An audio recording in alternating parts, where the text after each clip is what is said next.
Hello and welcome to Science 3000.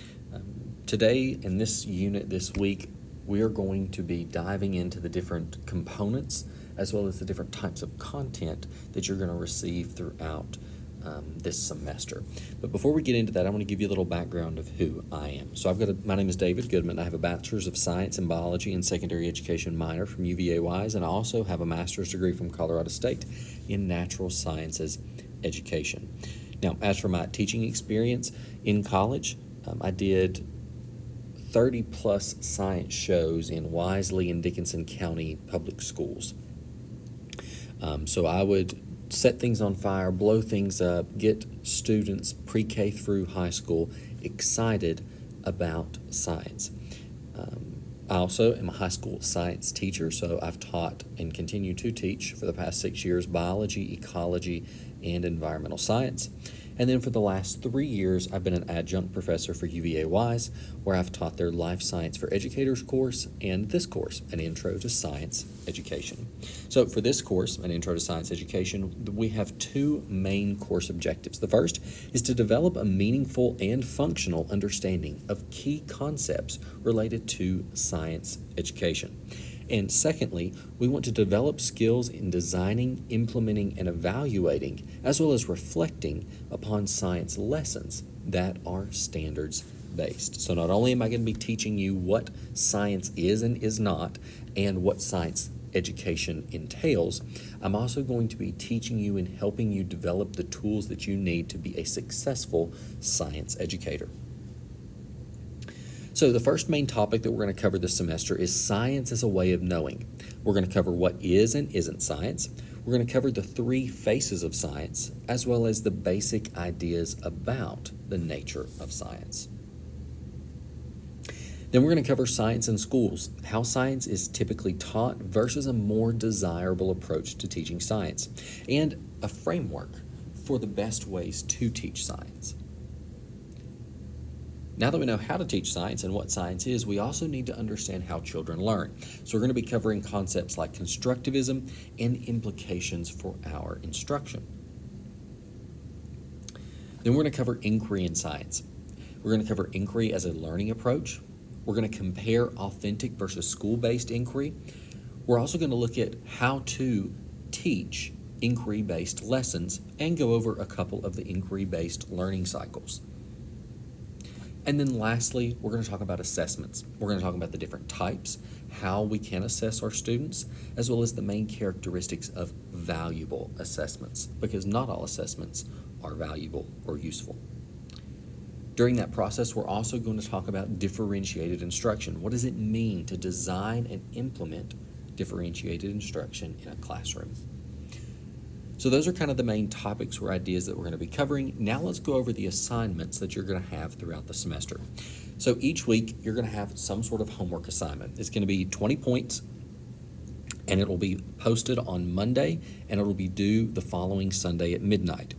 There are 10 of these, one for each of your main units, and it's typically a scientific journal article. They're not very long, only a couple pages, and you're going to provide a summary of that journal article. You're going to not just tell me specifically what the journal is saying, but you're going to kind of summarize the overall concepts and ideas of what that journal is talking about and how it's applicable to the classroom setting for you in the future. You also have to have field experience this semester. So you have to have 20 hours of observation in a pre-K through 6th grade science classroom. I've changed the color for science there because that's extremely important. In the past, students have gone to do their observations, and the teacher that are observing, they're teaching English, or they're teaching math, or they're teaching reading, or they're teaching history. You have to get 20 hours specifically in science instruction. You're going to document those hours on a timesheet, and you're going to upload that into Canvas at the end of the semester. That counts as 50 points of your overall grade. You also have to do an observation summaries and reflections document. You're going to fill out one of these documents every time you have an observation. So essentially every day that you go to a school and you're observing science instruction, you should be filling out an observation summary and reflection form. At the end of the semester, you're going to submit all of your forms that should coincide with the days that you've entered on your timesheet, and just put them all together in one running document and submit that document. And that's also 50 points. You're also going to give your observation teacher a teacher evaluation for them to fill out and email back to me. And we're trying to get all of our educators, future educators, to observe in schools near and around the college. So that's in Wise, Lee, Scott, or Dickinson County. Obviously, if you're taking this online course and you live nowhere near Wise, Lee, Scott, or Dickinson County, then we will obviously make accommodations for that. But you do need to try and get into a Wise, Lee, Scott, or Dickinson County school if you're relatively local. So for instance, if you're maybe on campus, but you're taking this course online, but you live in Florida or whatever, you need to still try and do your observation here in Wise, Lee, Scott, or Dickinson County, and not just do it over break when you're in Florida. You're also going to have discussion posts throughout the semester. These are 30 points for your initial post, and that's going to be due on Wednesday. So they're going to post on Monday, and you've got to do those discussions and get them submitted by Wednesday, because then you have to then reply to 2 of your classmates by Friday, and each of those replies is worth 10 points. So each of our discussion boards this semester is technically worth 50 points total, but in the breakdown, you get 30 points for your response. It needs to be very detailed and very analytical. And then you also need to make 2 replies as well. Each one of those counts as 10 additional points. Probably the biggest thing you're going to do this semester is something called a science education project. This contains 3 main components. You have a research paper, a lesson plan, and a micro-teaching session that you have to complete. I've tried to spread this project out over the semester so you're not having to do all 3 of these right at the very end of the semester. And so we're going to be slowly compiling and building the components that we need for our research paper and lesson plan and micro-teaching session as we go. So hopefully it won't be as cumbersome at the very end. The first of those 3 obviously is the research paper. You're going to do a research paper on a misconception in science. So you're going to look at a particular grade level, pre-K through 6, and a particular topic that you would be teaching in your classroom that has a documented misconception in literature. So you're going to have to kind of do some research and find some sort of misconception that students have in relation to a science concept that has literature to back it up. You're also going to have to do a cognitive interview. So you're going to have to interview 1 or more children at or on the grade level that you are creating this lesson for. And we'll cover more information about that later.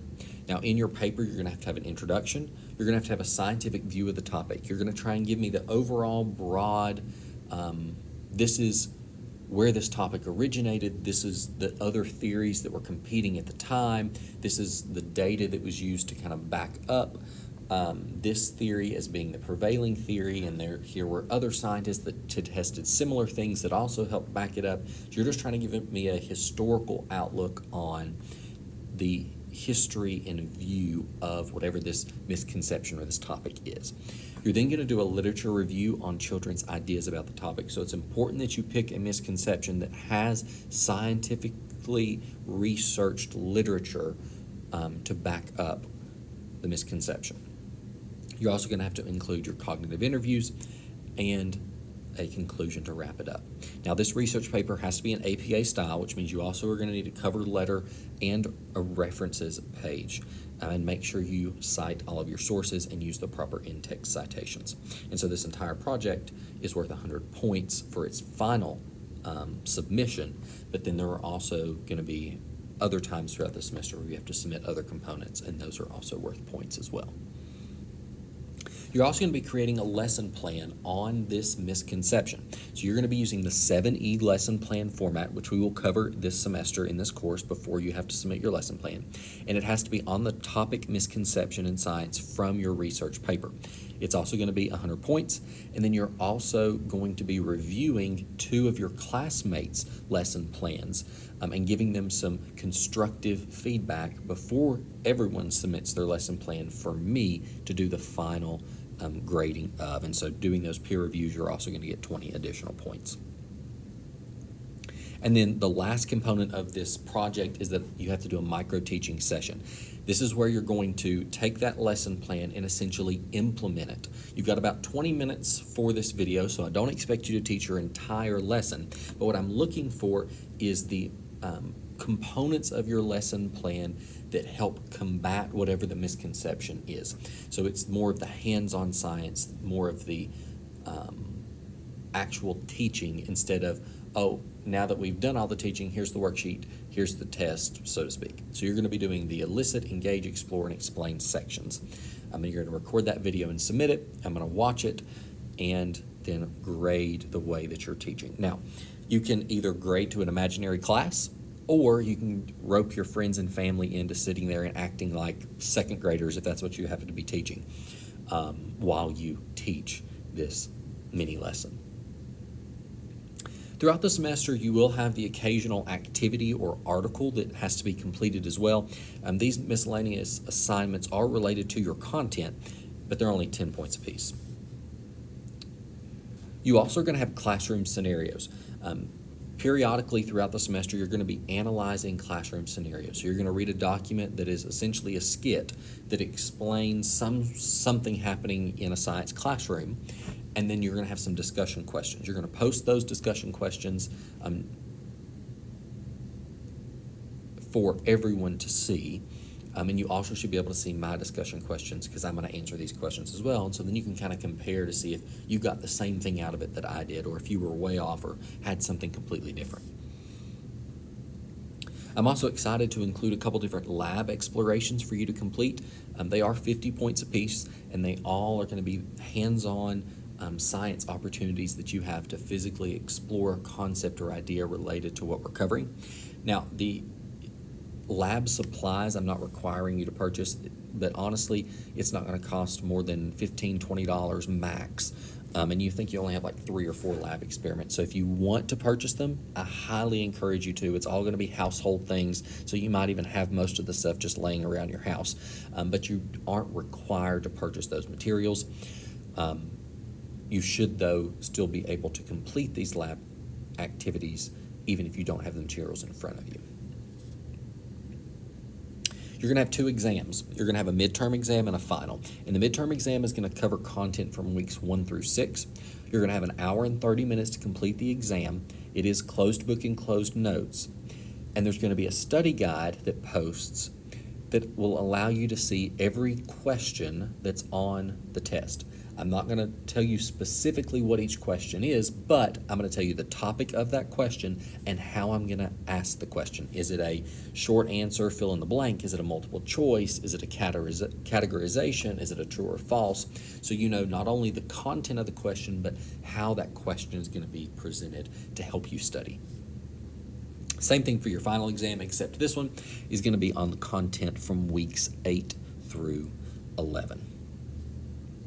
And with that, that covers everything that you need to know about kind of what this course is all about and the different requirements and assignments that you're going to experience throughout the semester. If you have any questions, please feel free to reach out. You can email me at dcg2v@virginia.edu, and I look forward to having you this semester.